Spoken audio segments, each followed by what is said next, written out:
ఇప్పుడు ఈ వీడియో చేయడానికి there is a strong reason behind. కొన్ని విషయాలు చాలా డిస్టర్బ్ చేస్తున్నాయి నన్ను. ఈ ప్రపంచం ఎక్కడికి వెళ్ళిపోతుంది, నెక్స్ట్ జనరేషన్స్ ఎలా సర్వే అవుతారు అని ఆలోచిస్తుంటే,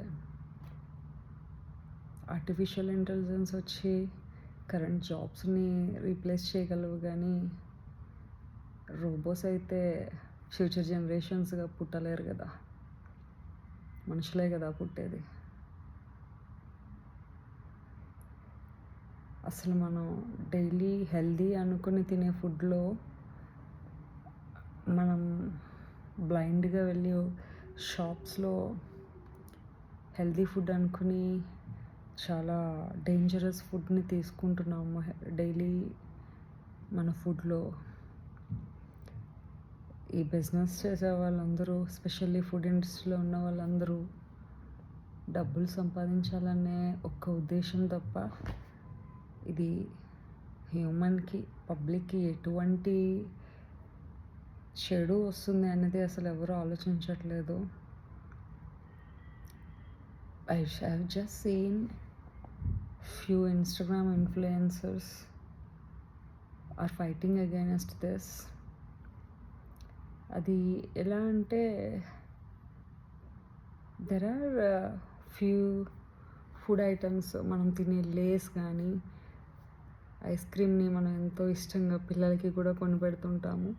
the most familiar quality ice cream, దాని ఇంగ్రీడియంట్స్ కోసం అబ్రాడ్లో వాళ్ళకి వీళ్ళు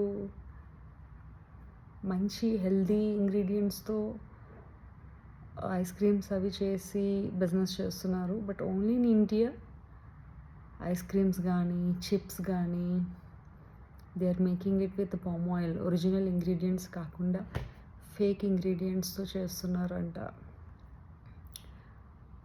మనం డైలీ తీసుకుంటున్న మిల్క్ కూడా జెన్యూన్గా రావట్లేదు, అడల్ట్రేషన్ ఉందనే ప్రూవ్ చేస్తున్నారు. చిన్నపిల్లలకి అది పాపం మంచి ఫుడ్ అని చెప్పి మనం డైలీ డ్రింక్గా పాపం పేరెంట్స్ ఇచ్చేస్తున్నారు. తెలిసి కొంతమంది, తెలియక కొంతమంది ఈ కోకోకోలాస్ అని, థమ్స్అప్స్ అని, డిఫరెంట్ కూల్ డ్రింక్స్ అని చెప్పి మనం డైలీ తాగుతాం కదా. అవి ఎంత డేంజర్ ఉన్నాయంటే మీ బాడీలో పార్ట్స్ని స్లోగా చంపేస్తున్నాయి, మన బాడీలో పార్ట్స్ని. చాలా తక్కువ మంది ఇన్ఫ్లుయెన్సర్స్, కొంతమంది డాక్టర్స్ అగైనెస్ట్ దిస్ ఫైట్ చేస్తున్నారు. This is very painful. We are all having Instagram pages, కానీ మనం ఏం చేస్తున్నాం ఇన్స్టాగ్రామ్లో? What we are trying to show off to the public, అది జనానికి ఎంతవరకు యూజ్ అవుతున్నది? Something is really disturb me today. I couldn't sleep. What's going on to the people? ఇంకా విచిత్రం ఏంటంటే, మనం ఎంతగానో అభిమానించే మూవీ యాక్టర్స్ కానీ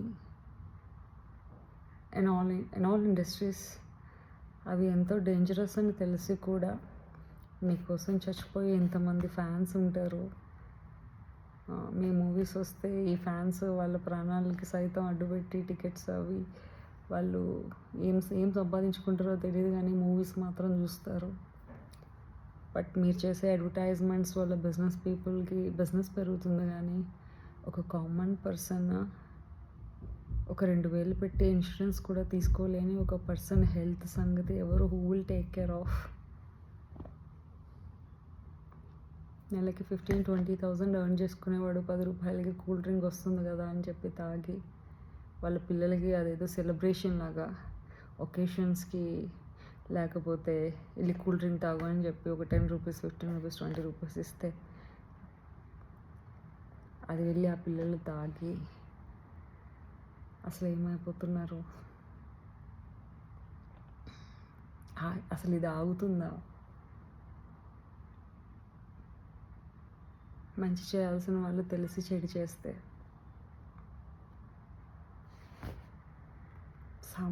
సామాన్యులు ఎలా బ్రతుకుతారు?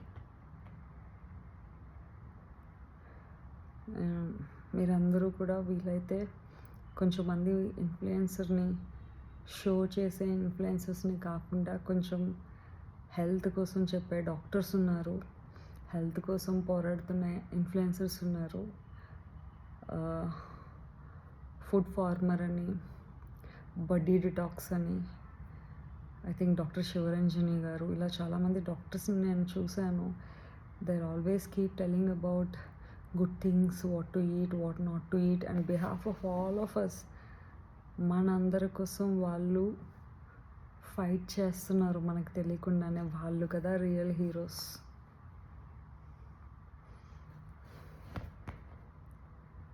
ఎప్పుడు హాస్పిటల్స్కి వెళ్ళినా హాస్పిటల్స్లో కనీసం పార్కింగ్ కూడా స్పేస్ ఉండదు. డాక్టర్ దగ్గర చూపించుకోవాలంటే నవడేస్ కనీసం ఒక 2 hours వెయిట్ చేయాల్సి వస్తుంది. అంతమంది హాస్పిటలైజ్ అవుతున్నారు. సిస్టమ్ చేంజ్ అవ్వాలా, మనం చేంజ్ అవ్వాలా? మన కోసం పొలిటీషియన్స్ వచ్చి నువ్వు చేంజ్ అవ్వని చెప్తారా? లేకపోతే మనం అభిమానించే మనుషులు, మనం అనుకుంటున్న మూవీ యాక్టర్స్, వీళ్ళందరూ వచ్చి మనల్ని చేంజ్ అవ్వమని చెప్పరు కదా. The change must begin from us. నీ కోసం, నీ ఇంట్లో వాళ్ళ కోసం బేసిక్ థింగ్స్ని ఎడ్యుకేట్ అవ్వగలిగితే కొంచెంలో కొంచెమైనా మార్పు వస్తుంది. Think about it guys. ప్రాబ్లమ్స్తో ఆల్రెడీ చాలామంది ఫైనాన్షియల్గా సఫర్ అవుతున్నారు. ఇలాంటివన్నీ ఫుడ్ మీద బేసిక్ నాలెడ్జ్ లేకుండా బయట దొరికే ఫుడ్ అంతా తినేసి హెల్త్ని పాడు చేసుకొని చాలామంది సఫర్ అవుతున్నారు. మీకోసం ఎవరు ఆలోచించరు. మీకోసం మీరు ఆలోచించుకోండి. ఇంగ్రీడియంట్స్ చదవాలి. పేదవాళ్ళు ఎలా చదువుతారు? అన్ఎడ్యుకేటెడ్ ఎలా చదువుతారు? ఫస్ట్ ఈ చిన్న చిన్న జనరల్ స్టోర్స్ వాళ్ళు ఇలాంటి ఫుడ్ కాకుండా కొంచెం మంచి ఫుడ్ సేల్ చేస్తే చాలా మారుతాయి. పెద్ద పెద్ద స్టోర్స్లో కూడా వాళ్ళు కొంచెం హెల్త్ కోసం ఆలోచించి మార్పు అనేది ఎక్కడో దగ్గర నుంచి స్టార్ట్ అవ్వాలి. ఫస్ట్ మనం కొనడం మానేస్తే వాళ్ళు అమ్మడం మానేస్తారు. వాళ్ళు అమ్మడం మానేస్తే అలా వచ్చే బిజినెసెస్ అన్నీ క్లోజ్ అవుతాయి ఆటోమేటిక్గా. కానీ ఎంతమంది ఇది ఆలోచిస్తారు? నాకేమైతేలే, అయినప్పుడు చూసుకుందాం అనడం కన్నా, నీకు కాదు, నేను నెక్స్ట్ జనరేషన్ కూడా నువ్వు విషయం ఇస్తున్నావు. ఇది గుర్తుపెట్టుకొని మనం కొంచెం మెచ్యూర్గా బిహేవ్ చేయాలి. It is my request to everybody. Take care of you. Self కేర్గా ఉండండి. జాగ్రత్త.